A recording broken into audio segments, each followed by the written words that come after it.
What's up?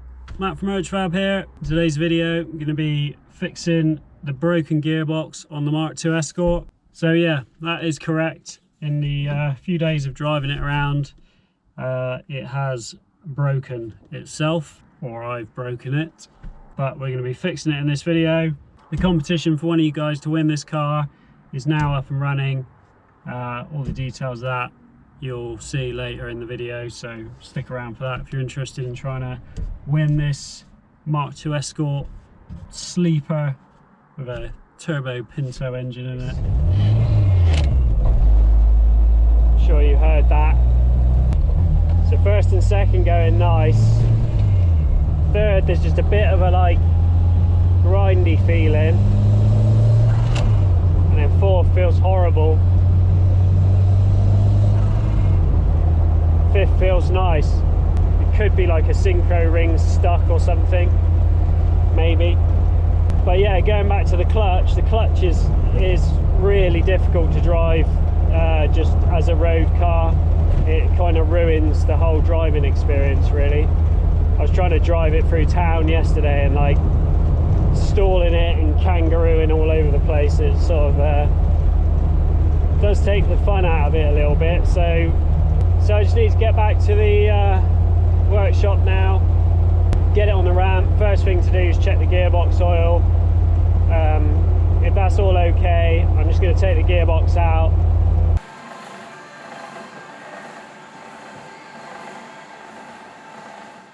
So first job was to get it up in the air, check the gearbox oil.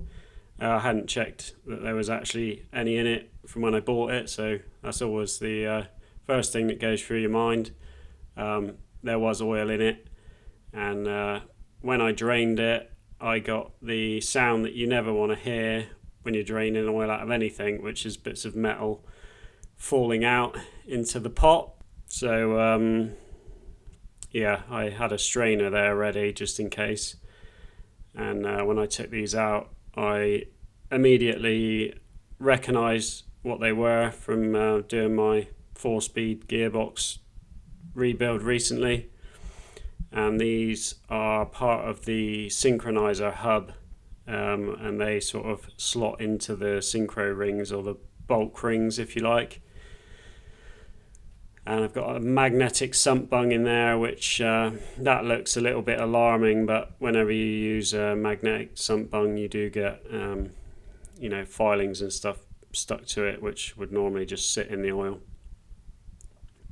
So first job, get the gearbox out, which is quick and easy on this. Just prop off, hang the exhaust out of the way, and then this has a quick release bell housing, which means you can undo the gearbox and remove it with the bell housing in place.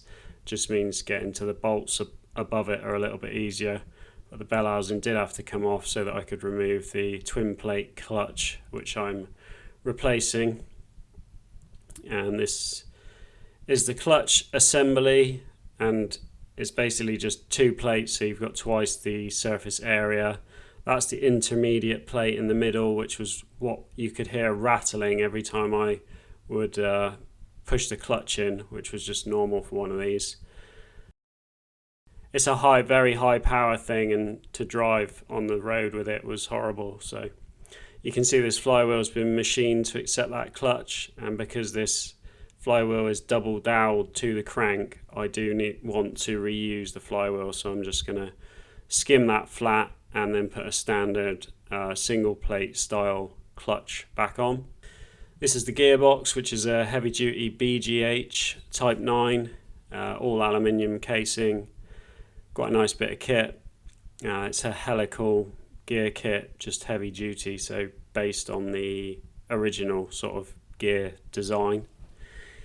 Just built to take a bit more power. The selector, forks and everything all come apart same as the 4-speed, but the rest of it is a bit more tricky to get apart, and I made my first mistake here, which was not removing this plate which holds the 5th gear selector fork in place. So the 5th gear synchro hub all sort of fell to bits as I was trying to separate that. I did find a manual for it later on, and yeah, the way I've sort of gone about getting it to bits is a little bit backwards, but I got it as far apart as I needed to, and that little worm gear that you can see at the end there, which is stopping all this stuff sliding off, that needs to be pulled off with a puller and then pressed back on. So I just decided to leave it in place and then just slide everything out of the way so that I could get to the section of the gearbox that I need to. So I don't need to fully disassemble everything.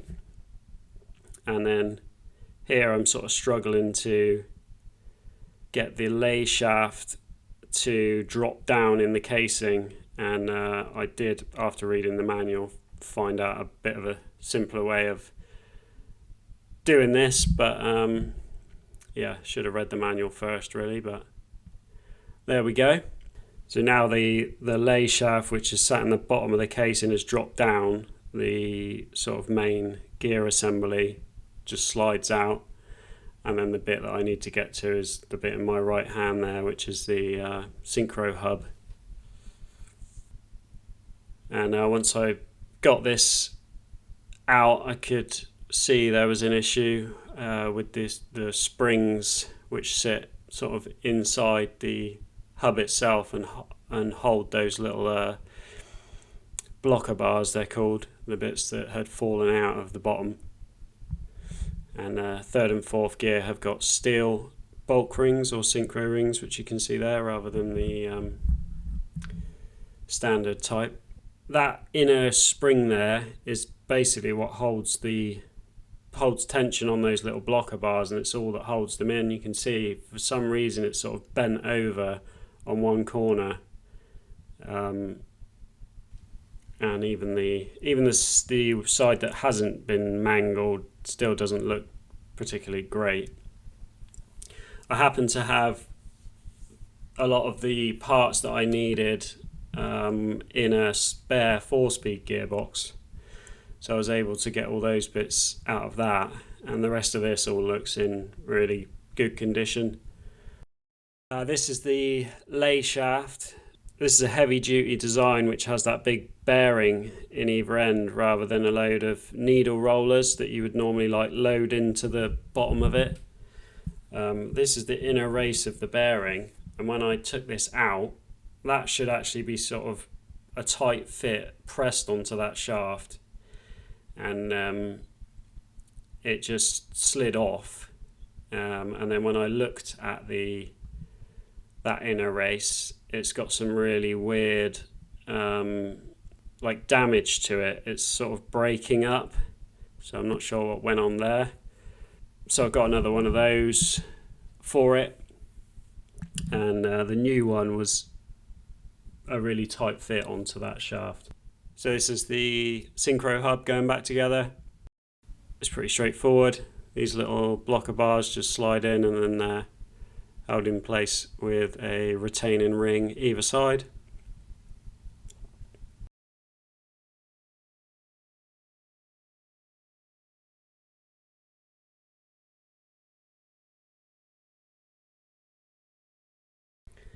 That's the hub all back together and ready to go on. This is the new inner race bush, which sits on the lay shaft, and this one was basically a press fit onto the shaft itself.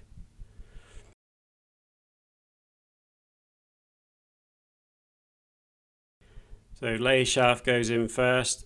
The 5-speed definitely doesn't go together as sort of nicely as the 4-speed. It seems, you can tell they've sort of added a gear onto the essentially like the 4-speed design. Once you know the order of things, it's not too bad. So the lay shaft sits in the bottom of the case, and then you get the main shaft and the input shaft in, and then I just turn it upside down, and the lay shaft drops into position, and then you can knock the center through and get the bearing in there. So this is the 5th gear lay shaft gear going back on. That has to be torqued up really tight. You have to lock the gearbox into fourth and first or second, and then torque it up and then peen that nut over to make sure it doesn't come off. Just making sure the synchro hubs all go back together, and this is the point I noticed that the third and fourth synchro hub just didn't, it felt like there was just more play in it than there should be in comparison to the other two. So you'll see what happens with that in a minute. The proper way to do this would be to remove the selector shaft from the tail housing completely, but I got it apart like this, so I decided to just reassemble it in the same way. Getting all the selector forks and stuff in is a bit of a faff.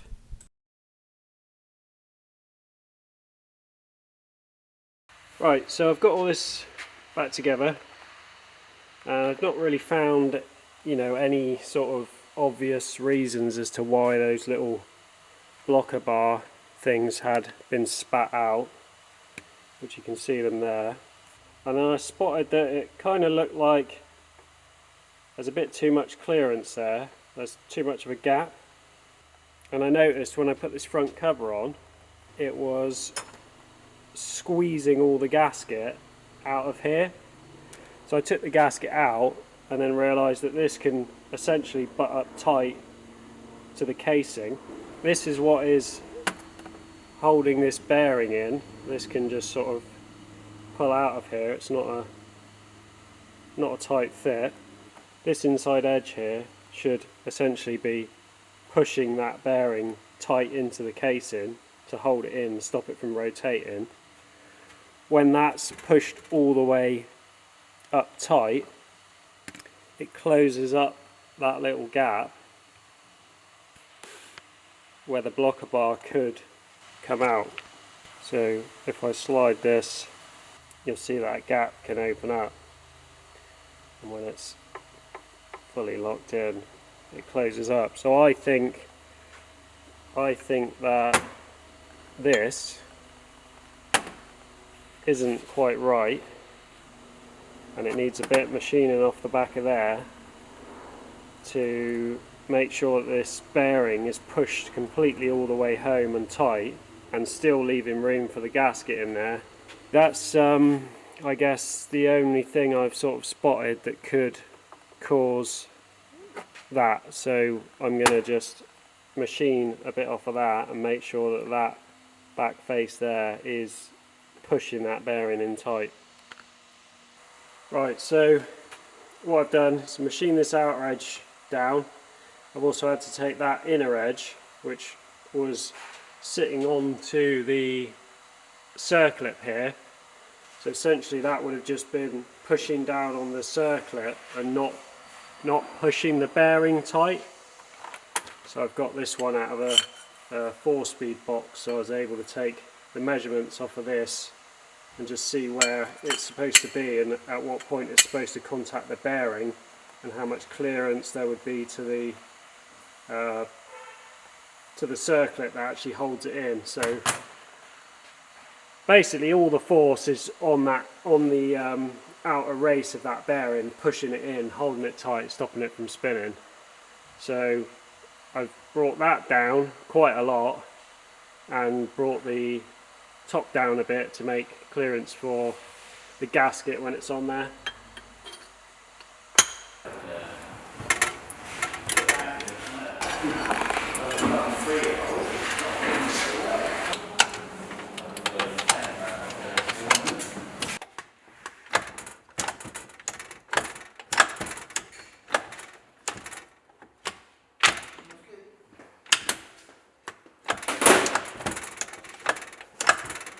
So that's all back and seems to be working as it should. Next thing to do was to get the flywheel sorted out. I didn't have any way of clamping it safely into the lathe, so I had to machine up some jaws. I've got a few sets of just cheap jaws which I can massacre if I need to hold something specific. So I had to just make these fit the back of the flywheel so that I could hold it properly without the risk of it flying out.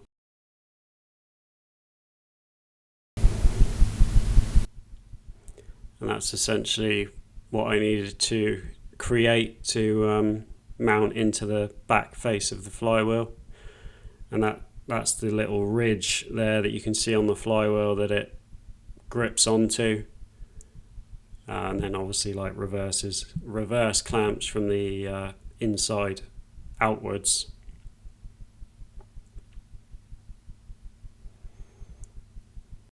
And then once I had it all running true, just took a few skims off until I'd got the whole thing completely flat. I did this with the power feed, so I got a really nice consistent finish on it.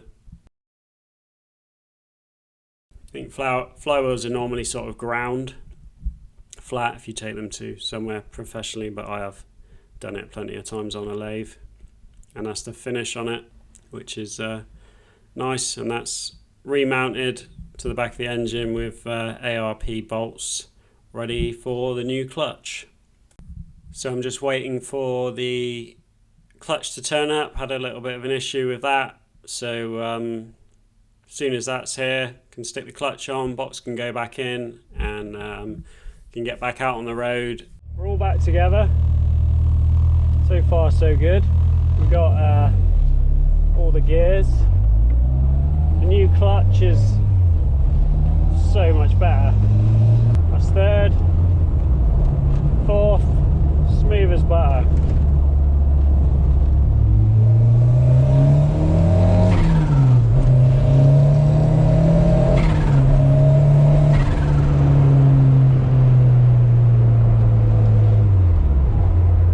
Alright, so that's all the gears back working again, which is a result.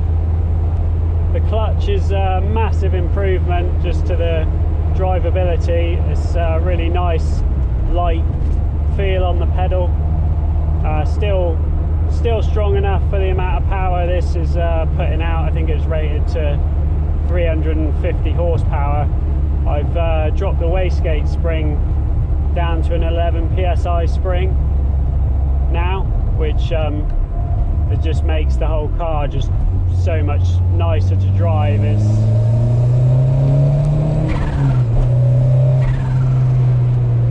still got plenty of go in it, but it's just not scary. So yeah, happy days. Alright, so the competition is live to win this awesome Mark II Escort. It's a proper sleeper, 300 horsepower, Pinto turbo. I've got it turned down a little bit now, but it's got switchable mapping on it, so you can have it mellow or you can have it absolutely mental, or you can have £10,000 and a brand new Jazik Evo MIG welder, and I'll throw in a one-to-one welding lesson. If you're local and you want to come and pick it up and have a lesson, that's fine. If you're outside the UK and you want to have a go, maybe just to try and win the money and the welder, obviously I can just transfer you the money and post you the welder, so you can enter from anywhere really. The car is obviously further along in the process than you have seen in the videos, because I'm running the competition all the way up till Christmas just to give me enough time to sell enough tickets. That's also why the tickets are expensive. Yes, I know that you can win a Lamborghini for 9p, but there's hundreds and thousands of people buying tickets for those cars, whereas I get a few hundred. I think the Suzuki Jimny, we had about 300 people enter, and the GTS Mini, I think we had just under 500 people enter. So I appreciate it's an expensive ticket, but you've got a much higher chance of winning it. As things progress, more people get involved, then I can bring the ticket prices down. I'd like to do more elaborate stuff as well. So for the next one, I'd like to do like an engine swap or something like that. I just see it as a way of keeping YouTube going. You might have noticed there's a lot of people moaning and complaining about the fact that YouTube ad revenue is just dropping and dropping and dropping. and that people can't afford to make the content anymore, so everyone's doing patron only content or selling things, trying to make other ways of making it pay. So I think this is potentially a good way of doing it. People can buy tickets for a project, watch it get built, and then, you know, someone wins it at the end. Seems like a good option to me. We'll give it a go and see how we get on. So just scan the barcode if that's possible, or just head to urchfab.com, or there's links in the description if you want to get yourself a ticket. It'll be a cool Christmas present for someone. If you're interested, have a go. If you're not, I totally get it. I know not everyone's into gambling and that kind of thing, so I understand if that's your thinking. I appreciate the support for everyone that does get involved, and yeah, good luck to everyone. That's going to be it for this one. Just watching. See you on the next one.